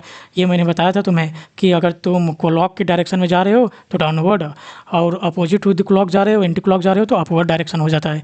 तो ये इसका सिग्निफिकेंस हो गया, ये कर्ल हो गया। और इसका डायरेक्शन क्या होता है, नॉर्मल टू रोटेटरी प्लेन, जो रोटेटरी प्लेन है उसके नॉर्मल हो जाएगा। जैसे ये रोटेटरी प्लेन है, यहाँ पे अगर मैं निकालूँ तो इसके नॉर्मल क्या हो जाएगा, इसकी डायरेक्शन कहाँ जा रही है, टेंजेंशियल यहाँ जा रही है, तो नॉर्मल इधर हो जाएगा। ठीक है, कुछ इस तरह से। तो ये हो गया तुम्हारा कर्ल ऑफ वेक्टर। इससे जब कर्ल ऑफ वेक्टर निकालते हो तो तुम्हें वेक्टर ही मिलेगा। ये इसकी कुछ प्रॉपर्टीज़ हैं। कर्ल ऑफ एक पॉइंट भी निकाल सकते हो। ठीक है, del of a d l e, इसकी वैल्यू, इसका मतलब होता है तुम क्या निकाल रहे हो, रेंज में। यानी जब भी तुम डिफ्रेंशिएट करोगे, जहाँ भी डिफ्रेंशिएशन आता है वो पॉइंट पे ही बताता है, जहाँ भी इंटीग्रेशन आता है वो रेंज की बताता है। ठीक है, और ये क्या बात हुई, ये तुम्हारा क्लोज सरफेस का बता रहा है, तो क्लोज सरफेस को तुम इस तरह से ओपन कर सकते हो, इस तरह से क्लोज सरफेस यस लिख सकते हो। लेकिन तुम क्या कर सकते हो, अगर ये डीएल है, लाइन इंटीग्रेशन है, लाइन इंटीग्रेशन को तुम सरफेस में चेंज करना चाह रहे हो। ठीक है, यहाँ पे क्या है, ये लाइन इंटीग्रेशन है, ये क्या है, लाइन इंटीग्रेशन है, ये डीएल की अगर कोई ये लाइन है तो ये लाइन वाली के इंटीग्रेशन है। अगर तुम इसको सरफेस में चेंज करके सॉल्व करना चाहते हो तो स्टोक थ्योरम आता है, वो कहता क्या है कि तुम इसको क्या कर दो, उसका ले लो कर्ल, जो वेक्टर उसका कर्ल ले लो, और डीएस में तुम इसको क्या कर दो, चेंज कर दो। अगर डीएस में लाइन में चेंज करना है तो तुम कर्ल को क्या हटा दोगे। ठीक है, डेल के साथ, तो तुम्हारा वो आ जाएगा ADL, लाइन इंटीग्रल। तो ये थोड़ी चीज़ें याद रखना, पॉइंट आगे काम देगा। अब देखो इसका कैसे फाइंड आउट करते हैं। अगेन वही वेक्टर है, H1 H2 H3 हमें निकालना है। फिर से डाइवर्जेंस से जैसे हमने किया था, बड़ा ब्रैकेट बनाया था, लेकिन यहाँ पे क्रॉस प्रोडक्ट आ रहा है तो यहाँ पे डिटर्मिनेंट सीन में आएगा। तो सबसे पहले मैं डिटर्मिनेंट बड़ा सा बना दूंगा, फिर 1/H1 H2 H3 मल्टीप्लाई कर दूंगा, जैसे कि मैंने डाइवर्जेंस में किया था। अब उसके बाद मैं डाइवर्जेंस के अंदर गया था, तो हम जानते हैं यहाँ पर हम क्या लिखते हैं, डायरेक्शन लिखते हैं, AU AV AW कैप लिख दिया हूँ। फिर A1 था, वहाँ पे हम क्या करते थे, एक को छोड़ के बाकी 2 लिखते थे, लेकिन यहाँ पे इसके साथ साथ लिखते जाएंगे। पहला है तो H1, दूसरा है तो H2, तीसरा है तो H3। फिर उसके बाद डेल की वैल्यू बीच में लिखते हैं, del U del V del W हो जाएगा। जब तीसरा लिखोगे तो ये जो यूनिट वेक्टर था उसका ही बड़ा भाई आ जाएगा, AU, यहाँ पे ए वी होगा, ठीक है, आर नहीं होगा, ए वी होगा, यहाँ पे ए डब्ल्यू हो जाएगा। ये लिख दोगे, H1 H2 H3 सिंपली जैसे वहाँ था यहाँ पर भी रहेगा। तो इस तरह से तुम इसको क्या कर सकते हो, याद कर सकते हो। कैसे, जैसे डाइवर्जर्स में तुम ब्रैकेट बनाए थे, यहाँ पे तुम क्या बनाओगे, डिटर्मिनेंट, फिर 1/H1 H2 H3 से क्या करोगे, मल्टीप्लाई करोगे। फिर डायरेक्शन लिखते हो डिटर्मिनेंट में, तो डायरेक्शन में लिखते जाओगे तो H1 H2 H3 से मल्टीप्लाई करते जाओ। फिर यही जो डायरेक्शन लिखे हो नीचे यहाँ पे लिखोगे, तो उनकी वैल्यू लिख दोगे जो कंपोनेंट होते हैं। डायरेक्शन लिख दिया, कंपोनेंट लिखोगे, लेकिन H1 H2 H3 के साथ बीच में क्या रहता है, डेल की वैल्यू होती है। डेल हम जानते हैं क्या होता है। अब फिर हमें जब भी कोऑर्डिनेट चेंज करना होगा हम इसका यूज़ कर लेंगे, U V W H1 H2 3, ये वैल्यू हमें दी गई है। तो जब तुम एक्स कार्टेशियन में जाओगे तो यहाँ पे H1 H2 H3 1 आ जाते हैं, तो ये एक्स ए वाई ए जेड, यहाँ पर भी एक्स ए वाई ए जेड, इसमें तो कोई चेंजेस होने वाले नहीं है, केवल U V W होंगे, एक्स वाई जेड में कर रहे हो, ठीक है। उसी तरह से अगर सिलेंड्रिकल में चलोगे तो सिलेंड्रिकल में देखो क्या हो जाएगा, सिलेंड्रिकल में H1 H2 H3 की वैल्यू क्या हो जाएगी, रो हो जाएगी, तो 1/रो कर दिया। यहाँ पे H1 की वैल्यू 1 है तो सिंपली वही लिख दिया, यहाँ पे रो है तो रो लिख दिया, यहाँ पे 1 है तो 1 लिख दिया। इसमें क्या हो जाएगा, U V W की जगह यहाँ पे तुम्हारा आ जाएगा रो फाई जेड आ जाएगा। फिर उसके बाद सिंपली जो यहाँ पे जो वैल्यू यहाँ पे लिखे हो, जो डायरेक्शन लिखे हो, बस उसी के कंपोनेंट लिख दोगे सेम मैग्नीट्यूड के साथ, ठीक है, बस वही लिखा गया है। फिर उसके बाद अगर तुम आगे जाओगे स्फेरिकल में जाओगे, अगेन स्फेरिकल में H1 H2 H3 की वैल्यू इतनी आती है, डायरेक्शन लिख दोगे, ये डायरेक्शन हो गया। बीच में क्या होगा, U V W की जगह R थीटा फाई हो जाएगा। जो यहाँ पे डायरेक्शन लिखे हो उसी का तुम मैग्नीट्यूड नीचे लिखोगे, सेम जैसे तुम यहाँ पे कोफिशिएंट लिखे हो, ठीक है, तो ये वैल्यू आ जाएगी। तो इस हिसाब से तुम्हें ये याद होना चाहिए। यहाँ से भी एक 7 नंबर क्वेश्चन आते हैं, डाइवर्जेंस और कर्ल से याद रखना। फिजिकल सिग्निफिकेंस समझना यार, यहाँ से क्वेश्चन जब बनते हैं ना तो समझ में नहीं आता है। ये बताता है रोटेशन, जब भी रोटेशन पूछेगा कि ऐसे कह सकता है कि अगर कोई फंक्शन है, फंक्शन का ई रोटेशनल का मतलब क्या हो जाएगा कि रोटेशन उसमें जीरो है। रोटेशन जीरो का मतलब क्या हो गया कि कर्ल क्या आ जाएगा, उसमें जीरो आ जाएगा।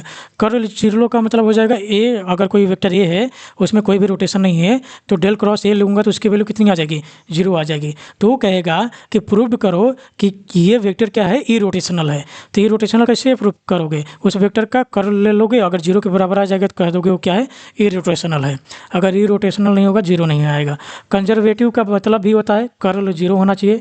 पाथ इंडिपेंडेंट का मतलब भी होता है कि वो क्या होना चाहिए, कर्ल जीरो। पाथ इंडिपेंडेंट का मतलब क्या है कि जब रोटेशन होगा तो एक ही पाथ पे जा रहा है, यानी इस पाथ पे डिपेंड कर रहा है। पाथ इंडिपेंडेंट मतलब इधर जा रहा है, इधर जा रहा है, इधर जा रहा है, या ए पॉइंट से बी पॉइंट जाना है, यहाँ से यहाँ जा रहा है, या डायरेक्ट ऐसे चला जा रहा है या ऐसे चला जा रहा है, ठीक है। तो ये पाथ इंडिपेंडेंट होता है। इतनी लाइनें अगर तुम्हें क्वेश्चन में दिखाई देंगे तो तुम कर्ल ले लेना। डाइवर्जेंस में क्या क्या था, सारी चीज़ें मैंने बता दी है। अब कर्ल की बात आ गई है फिजिकल सिग्निफिकेंस में, ठीक है। तो देखो एक क्वेश्चन नहीं आ गया, जो पहला क्वेश्चन मैंने करवाया था वहाँ पे मैंने स्केलर पोटेंशियल निकाला था और ग्रेडियंट के हिसाब से, ठीक है। अब यहाँ पे मुझे प्रूव करना है कि ये जो तुम्हारा वेक्टर हमें दिया है अब वो क्या है, कंजर्वेटिव है। कंजर्वेटिव मतलब इरोटेशनल या पाथ इंडिपेंडेंट, या कर्ल क्या हो जाएगा, जीरो हो जाएगा। जब कर्ल जीरो हो जाएगा तो मतलब हमें कर्ल निकलना है। कर्ल का फार्मूला ये होता है, मैंने लिख दिया है। एक्स वाई जेड में तो आसान हो जाएगा, A x A Y A Z, del del del upon del X, del upon del Y, del upon del Z. फिर यहाँ पे जो दिया है एक्स वाई जेड का कोफिशिएंट दिया है, तो ये मैंने यहाँ पे पुट कर दिया। अब सिंपली ये डिटर्मिनेंट है, इसको क्या करना है, तुम्हें सॉल्व करना है डिटर्मिनेंट को। तो आई होप डिटर्मिनेंट तुम्हें सॉल्व करने आता होगा। देखो मुझे इस डायरेक्शन में चाहिए, ए एक्स कैप में चाहिए, तो मैं क्या करूँगा, ये वाली लाइन भूल जाऊँगा, ये वाली लाइन लिखूँगा, तो मैंने लिख दिया है। फिर इसमें इसको लेके आऊँगा, ठीक है। इसका मल्टीप्लाई करते हैं, फिर माइनस करते हैं, इन दोनों का मल्टीप्लाई करते हैं, तो इसमें और इसमें मल्टीप्लाई करोगे तो ये आ जाएगा। फिर उसके बाद क्या करोगे तुम, मुझे क्या चाहिए, मुझे ए वाई चाहिए, तो माइनस बीच में क्या होता है, माइनस होता है, माइनस ए वाई लिख दिया। ए वाई चाहिए तो ये वाला भूल जाऊँगा। इसका मल्टीप्लाई करूँगा तो मैंने कर दिया है, माइनस करूँगा, फिर इसका मल्टीप्लाई करूँगा, मैंने यहाँ पे कर दिया है। फिर उसके बाद मुझे क्या चाहिए, ए जेड चाहिए। अब ए जेड कैसे निकलेगा, ए जेड मैंने ले लिया यहाँ पे, तो ये लाइन भूल जाऊँगा। इसका आपस में मल्टीप्लाई करूँगा तो ये आ जाएगा, इसका मल्टीप्लाई करूँगा तो आपस में ये आ जाएगा, ठीक है।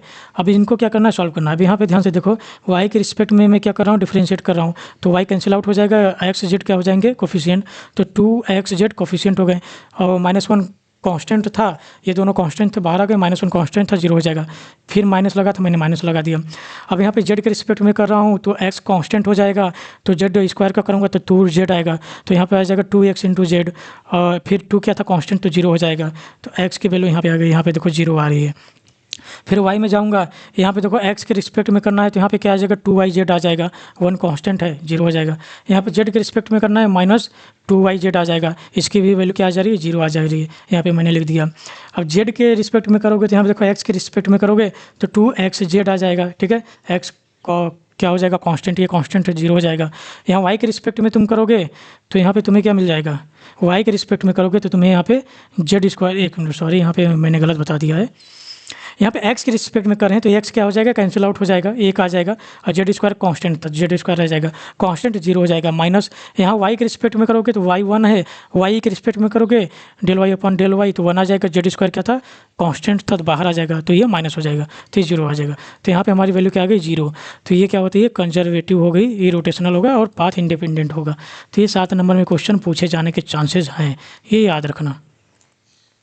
अब यहाँ पे हम स्टोक थ्योरम जो यार अभी स्टोक थ्योरम पढ़ के आए हैं, स्टोक थ्योरम क्या कह रहा है, state that the line integral vector field around the boundary of surface. कोई बाउंड्री ऑफ सरफेस है, ये बाउंड्री ऑफ सरफेस तुमने ले लिया है, ठीक है, एक सरफेस यहाँ एक सरफेस यहाँ, उसकी बाउंड्री ले ली है सरफेस से, उसका जब तुम लाइन इंटीग्रल करते हो वो इक्वल होता है surface integral of the curl, ठीक है। उस वेक्टर का कर्ल लेके सरफेस इंटीग्रल कर लोगे तो उसी के बराबर होता है, यही स्टोक थ्योरम कह रहा है, और जो कि मैंने तुम्हें पहले ही बता दिया था। इसको इसमें भी कन्वर्ट कर सकते हो, इसमें भी, वाइस वर्सा दोनों होते हैं, ठीक है। तो आई होप यहाँ पे स्टोक थ्योरम तुम्हें समझ में आया होगा, 2 नंबर में पूछता है। अब यहाँ पे देखो लास्ट टॉपिक बचा है तुम्हारा लैप्लास ऑफ स्केलर। यहाँ पे मैंने लिखा नहीं है, मैंने डायरेक्ट फोटो चिपका दिया क्योंकि अब तो तुम्हें पता चल ही गया होगा क्या क्या करना है। तो लैप्लास ऑफ स्केलर कैसे निकालेंगे, सिंपल, जैसे हमने डाइवर्जेंस कर्ल और लैप्लास में आ रहे हैं, डाइवर्जेंस में ब्रैकेट बनाते थे और कर्ल में हम क्या बनाते थे, डाइवर्जेंस में ब्रैकेट, कर्ल में हम डिटर्मिनेंट, और लैप्लास ऑफ स्केलर आ गया तो स्केलर में हमें डिटर्मिनेंट की ज़रूरत नहीं है, तो यहाँ पर भी हम क्या बनाएंगे, ब्रैकेट बनाएंगे, अगेन 1/h1 h2 h3 बना देंगे, ठीक है। फिर इसके अंदर जाएंगे। अब यहाँ पे लैप्लास क्या होता है, लैप्लास होता है डेल स्क्वायर, किसी भी चीज़ का लैप्लास निकलना है डेल स्क्वायर। डेल स्क्वायर का मतलब क्या हो जाएगा, एक बार अगर del upon del X multiplied by del upon del X, क्या यही होगा, फिर प्लस हो जाएगा plus del upon del Y, A X के डायरेक्शन में डेल अपॉन डेल वाई, फिर प्लस हो जाएगा del upon del Z, del upon del Z, क्या यही होगा। तो इस तरह से यहाँ पे स्केलर लिखा गया है, ओके। ये तुम्हारा फार्मूला है। पहला मैंने डेल क्या लिया है, बाहर ले लिया है, डेल अपॉन डेल यू जिसके रिस्पेक्ट में लेना वो ले लिया है। फिर इसके अंदर क्या आता है, जैसे डाइवर्जेंस में हम लेते थे, हम डिफ्रेंशिएट करते थे जिसके रिस्पेक्ट में, उसको छोड़ के H2 H3 लिखते थे, ठीक है। लेकिन जो H1 रहता था उसको हम छोड़ देते थे, लेकिन यहाँ पे छोड़ कर नहीं छोड़ेंगे बल्कि हम डिवाइड कर देंगे H1 से, ठीक है। लैप्लास में हम H1 से डिवाइड कर देंगे H2 H3 में, ठीक है। फिर उसके बाद एक और बचा डेल अपॉन डेल U1 मैंने लिख दिया। उसी तरह से डेल U2 में अगर मैं जाऊँगा तो U2 में क्या हो जाएगा, यहाँ देखो U1 U2 U3 की वैल्यू दी गई है, UV W भी याद कर सकते हो, यहाँ पे ये दिया है तो यहाँ पे UV W भी लिख सकते हो, बात वही है, ठीक है। भावनाओं को समझो यहाँ पे। तो यहाँ पे अगेन वही लिखोगे, यहाँ पे क्या कर रहे हो, दूसरे में जा रहे हो तो H1 H3 का मल्टीप्लाई कर रहे हो, लेकिन जो बच रहा है उससे डिवाइड कर दोगे, फिर अगेन डिफ्रेंशिएट करोगे, फिर तीसरे में जाओगे, तीसरे को डिफ्रेंशिएट करोगे तो पहले और दूसरे को मल्टीप्लाई करोगे, तीसरा जो बच रहा है डिवाइड करोगे, अगेन उसको क्या करोगे, डिफ्रेंशिएट कर दोगे, तो फिर बाद में क्या करोगे, जो तुम्हें दी गई रहेगी फंक्शन फाई उससे मल्टीप्लाई कर दोगे यहाँ पे, तो यहाँ पे तुम्हें वैल्यू मिल जाएगी। अगर कार्टिजन में जाओगे तो कार्टिजन में देखो तुम्हारा सारे के H1 H2 कितने होते हैं, 1 होते हैं, तो ये भी 1 आ जाएगा, यहाँ भी 1, यहाँ भी 1, हर जगह क्या आ जाएंगे, 1 आ जाएंगे। बचा क्या, यहाँ पे U1 की जगह x आ जाएगा, U2 की जगह y, U3 की जगह z आ जाएगा, तो del 2 upon del x square, del 2 plus del 2 upon del y square, इसी तरह से ये आ जाएगा। सिलेंड्रिकल में जाओगे तो अगेन देखो यहाँ पे क्या आएगा, पहले वाले में सबसे पहले तो 1 अपॉन फाई का जो हो जाएगा मल्टीप्लाई हो जाएगा, क्या एक गलत दिया है, स्फेरिकल दिया है, सिलेंड्रिकल H1 H2 H3, यहाँ पे सिलेंड्रिकल में थोड़ा गलत दिया है, ठीक है। ये R नहीं होगा, ये फाई होगा, फाई कर लेना यार तुम, ये हर जगह सॉरी रो होगा, फाई नहीं होगा, यहाँ पे रो होगा, ठीक है, रो कर लेना। यहाँ पे रो फाई जेड कर रहे हैं तो यहाँ मिस्टेक है, तो यहाँ पे रो कर लेना। तो यहाँ पे सबसे पहले क्या करोगे, 1/H1 H2 H3 का हो जाएगा, 1 अपॉन रो हो जाएगा, तो ये वाली वैल्यू मैंने लिख दी। अब यहाँ पे डेल अपॉन डेल U1 यानी डेल रो कर दूंगा, ठीक है। फिर इसके अंदर क्या जाऊँगा, H2 H3 रो आएगा तो मैंने रो लिख दिया है, अपॉन H1 1 आएगा तो मैं नहीं लिख रहा हूँ, तो यहाँ पे फिर हो जाएगा डेल अपॉन डेल रो हो जाएगा, कुछ इस तरह से, ओके। ये हो जाएगा। फिर प्लस करोगे, फिर उसी तरह से वैल्यू यहाँ पे पुट करते जाओगे यार, वैल्यू आ जाएगी। देखो अब ये मैं बता नहीं रहा हूँ, बहुत बार मैं तुम्हें बता चुका हूँ कैसे पुटअप करना है। यहाँ पे बस याद रखना, यहाँ पे रो 5Z होगा, ये वैल्यू तुम लिख लेना, लिख के ये तुम्हारे लिए होमवर्क है दोनों, ठीक है। इस पर मैं एक क्वेश्चन करवा देता हूँ, क्योंकि वीडियो ज़्यादा लेंदी हो जाएगी और ज़्यादा लेंदी वीडियो बोरिंग करती है। एक क्वेश्चन है कि तुम्हें फाइंड आउट करना है लैप्लेसियन स्केलर ऑफ फील्ड। फील्ड तुम्हें दिया है, वहाँ पे नहीं दिख रहा होगा, तो यहाँ पे मैंने लिख दिया है v equal to e to the power minus Z sine 2x cos of hyperbolic y दिया है, ठीक है। तो हमें क्या निकालना है, एक्स वाई में दिया है, एक्स वाई जेड में, तो हमारा आसान हो जाएगा। तो यहाँ पे मुझे डेल टू वी निकालना है, तो हमने एक्स का हमने देख लिया क्या होता है फार्मूला, ये फार्मूला होता है, तो मैंने लिख दिया है। अब सबसे पहले मैं ये वाला निकालूंगा, तो ये वाला मैं निकाल रहा हूँ del two upon del x square, ये मैंने पुट कर दी, ठीक है। तो क्या करूँगा, एक बार बाहर रखूँगा, एक बार पहले डिफ्रेंशिएट करूँगा, फिर दूसरी बार करूँगा। एक्स के रिस्पेक्ट में करूँगा साइन 2x का, तो कॉस 2x मल्टीप्लाइड बाई 2 आ जाएगा, तो ये वैल्यू आ जाएगी। फिर मैं इसको डिफ्रेंशिएट करूँगा, तो फिर कॉस 2x का आ जाएगा minus of sine 2x multiplied by 2। जब इसको तुम सॉल्व आउट करोगे तो minus 4 e to the power minus Z sine 2x cos hyperbolic of y मिल जाएगा।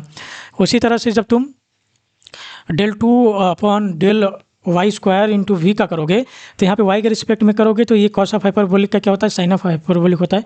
सिंपली मैंने कर दिया, यहाँ रख दिया। फिर अगेन एक बार और करोगे, फिर साइन ऑफ हाइपरबोलिक का क्या होता है, कॉस ऑफ हाइपरबोलिक होता है। तो मैंने अगेन सेम ऐसे कर दिया, वही लिख दिया। जो वैल्यू आई है मेरी, जो ये वाली वैल्यू थी, वही वैल्यू आ गई, ठीक है। फिर उसके बाद मैं जेड के रिस्पेक्ट में करूँगा, एक बार जेड के रिस्पेक्ट में करूँगा तो E to the power minus Z, तो E to the power minus Z ही आएगा, माइनस जेड का -1 आएगा, लिख दिया, तो -1 बाहर कर दिया। फिर दोबारा करूँगा, E to the power minus Z का E to the power minus Z ही आएगा, फिर माइनस जेड का -1 आएगा, माइनस माइनस प्लस आ जाएगा, फिर ये इसके ही बराबर आ गया। अब मुझे क्या करना है, मुझे टोटल निकालना है, तो टोटल मैं सबको क्या कर दूँगा, प्लस कर दूँगा। देखो सब सेम है, बस मैग्नीट्यूड में ऊपर नीचे ये एक है, ये एक है, तो ये -4 है। जब इसको सॉल्व करोगे -2 E to the power minus Z sine 2x cos of hyperbolic y, तुम्हें आंसर मिल जाएगा, ठीक है। तो यहाँ पे यार मैं यूनिट नंबर 1 को कंप्लीट कर दिया हूँ, ठीक है। यूनिट नंबर 1 क्या हो गए हैं, कंप्लीट हो गए हैं। वीडियो कैसी लगी जरूर बताना, और शेयर सब्सक्राइब भी कर देना। वीडियो अच्छी लगी हो तो लाइक कर देना, और कोई सजेशन हो तो ज़रूर दे देना, ठीक है।